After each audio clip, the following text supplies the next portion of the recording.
Welcome to Whiteboard Friday, a series of short videos in which we're going to explain our tools to you. Today, again about the pipe scanner. Today I'm going to explain you what do you need to perform a pipe scan. First of all, here you see the pipe scanner and the data logger. The data logger has all kinds of different signs on it. Before you do a pipe scan, please make sure the battery status is still okay.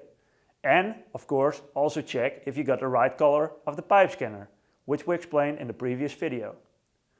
Then, before you do a scan, you also need water, so please make sure you've got a tank full of water which is on pressure.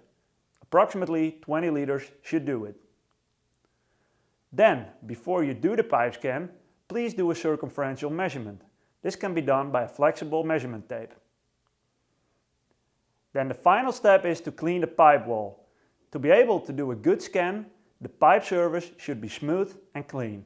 This can be easily done by just putting water on the pipe and rub the dirt off.